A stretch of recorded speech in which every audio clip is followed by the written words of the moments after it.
Hello, it is great to be with you virtually over there in Taiwan or wherever you may be around the world.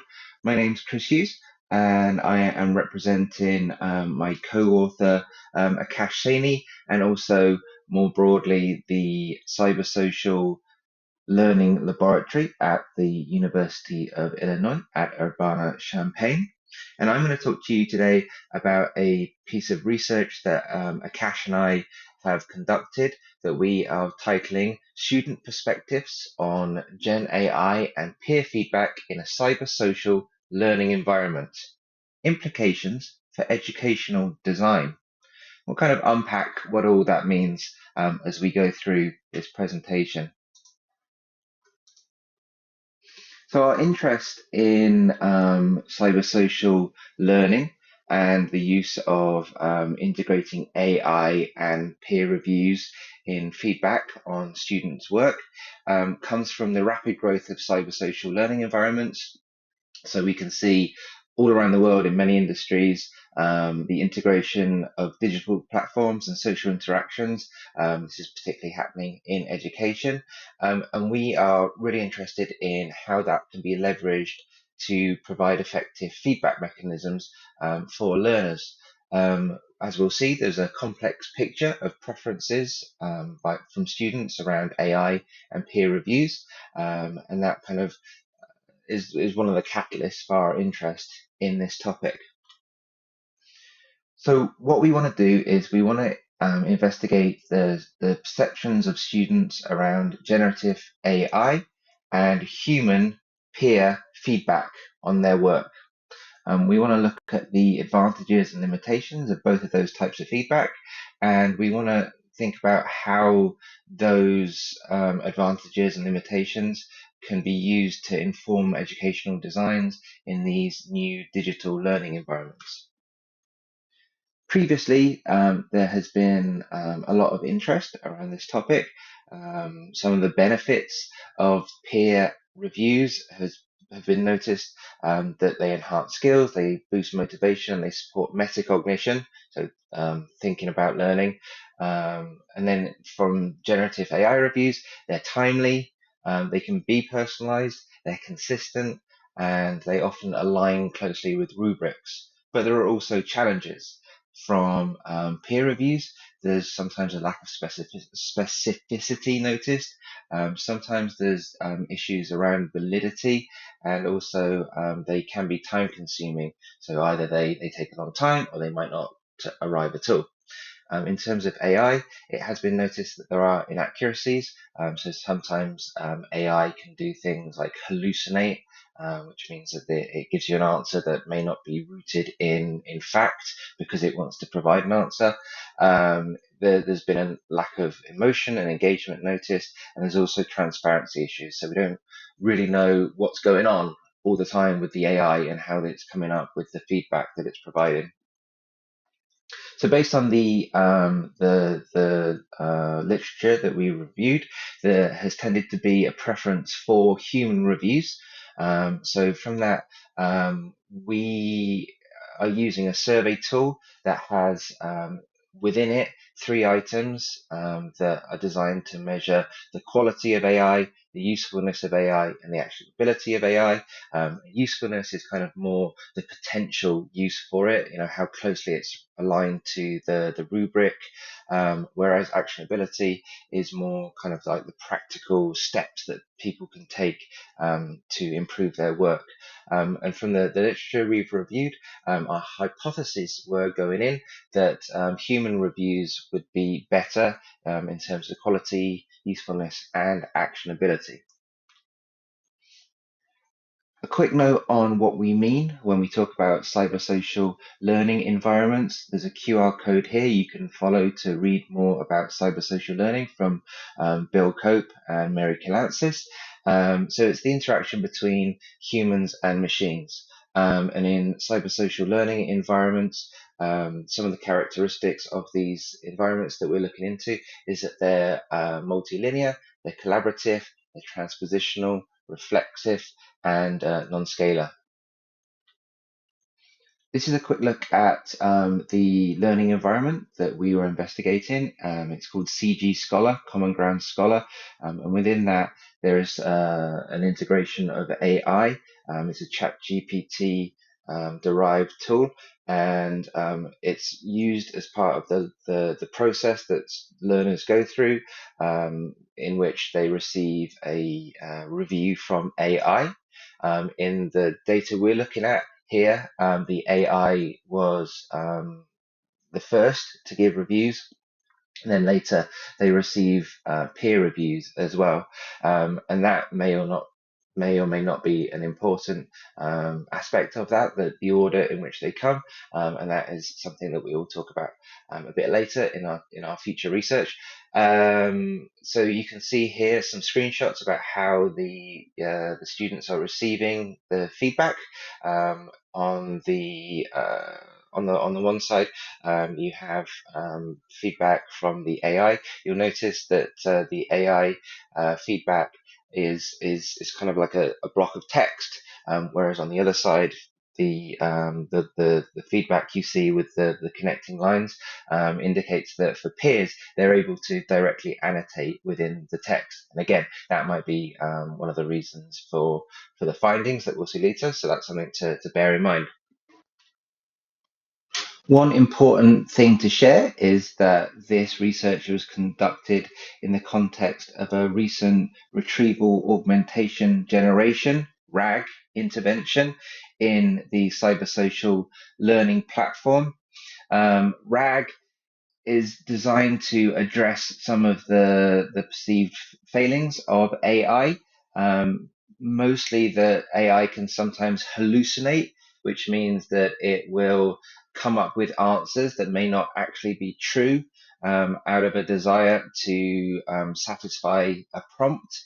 RAG tries to deal with that by going beyond the corpus on which a large language model has been trained to find context specific information and integrate that into the responses that it provides to people when they put prompts into it given. Our methods were mixed methods. We have a quantitative and a qualitative strand. Our participants were 86 graduate students in online courses at the University of Illinois. Um, the data comes from post-course surveys. The quantitative data is drawn from 5-point Likert scales, and the qualitative data is from open-ended responses that asked about the pros and cons of AI and peer review. And then at the analysis stage, with the quantitative, we perform descriptive statistics and t-tests. And then with the qualitative analysis, we conducted thematic analysis. There were two coders, and we conducted validity assessments of both things, and both assessments of the quantitative and the qualitative strands of the analysis were acceptable in terms of their validity.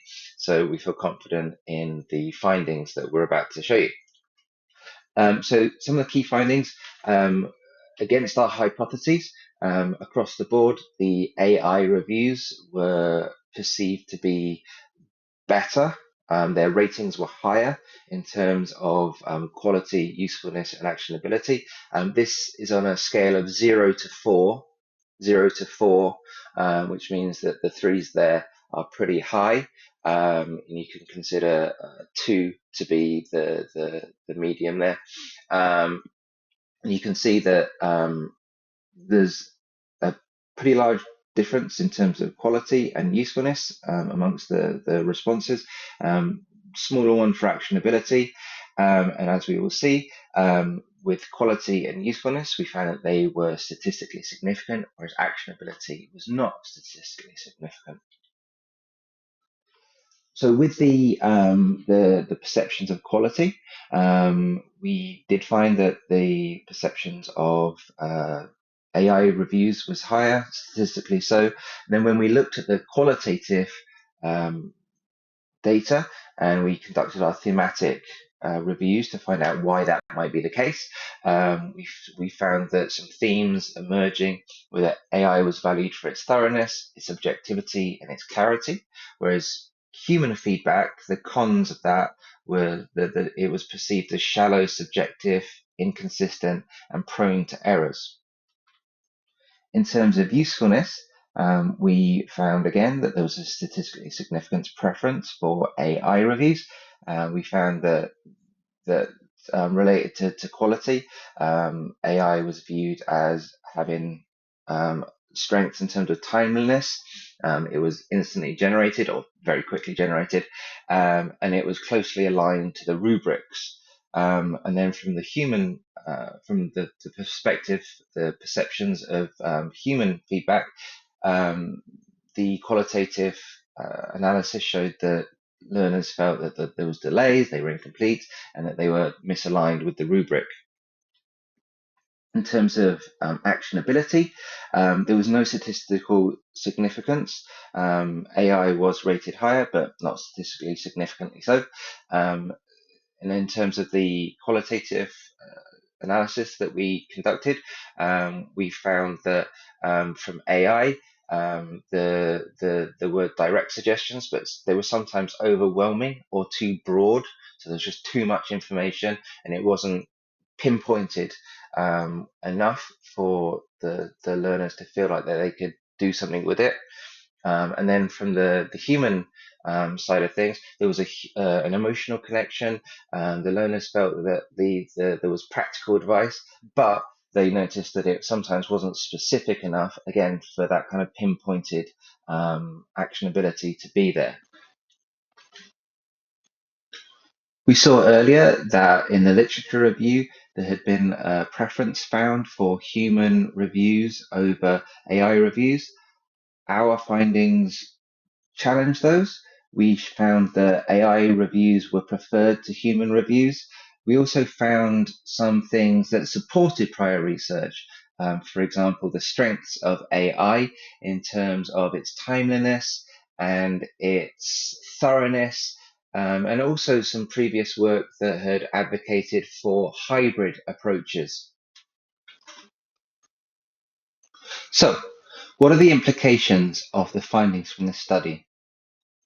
One implication is that blending AI and human feedback can be a way of making the most of the strengths of both of these intelligences. You can use AI for its timeliness and its closeness to the rubric, and you can use human reviews for the emotional and insightful qualities that they provide. Another implication is that in this study, a RAG intervention had been used. So it might be that enhancing AI with these kind of optimizations is a good way to improve on the strengths of AI reviews. It could be that providing students with support to understand AI reviews is a useful way to help make the most of the strengths of that kind of intelligence, and also to train AI to give more emotional responses is another way to make up for a perceived deficit in AI feedback. Last, we found that there was no statistically significant difference in terms of actionability.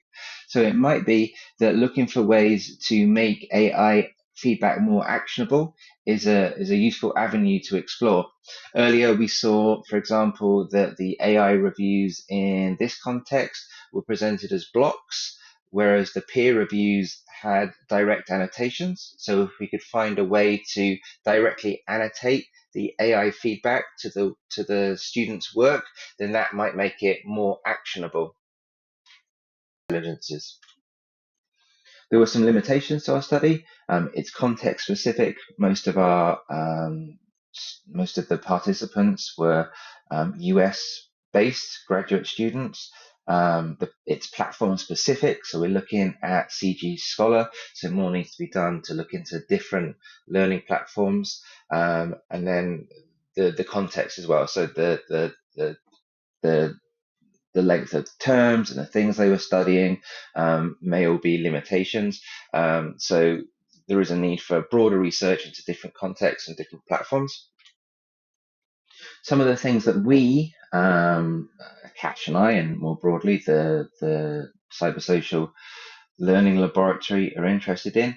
We're interested in conducting some qualitative research to investigate the reasons for student perceptions of the actionability of generative AI reviews. We're interested in conducting some mixed methods research to assess student perceptions on how receiving generative AI reviews affects their ability to provide peer reviews. And we're interested in conducting further quantitative research to look into different ways to explain perceptions of the feedback they're receiving. And one angle that we're interested in is looking at the effects of cognitive load in generative AI reviews. Here are some resources. I have really enjoyed talking to you today, and I welcome questions. You can send questions via email.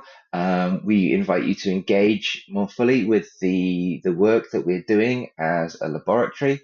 There's a couple of QR codes here where you can access more about cybersocial learning, and you can also take a look at a preprint of the paper that I have introduced today. Contact information down the bottom for me, Chris Hughes, and also my co-author, Akash Saini. We welcome you to contact us with questions, thoughts, whatever it may be. I hope everybody has a great conference and enjoys all of the presentations. Thank you to the organisers for putting this conference together, and thank you to our colleagues in the Cybersocial Learning Laboratory for being such great teammates to work with. I wish you all the best.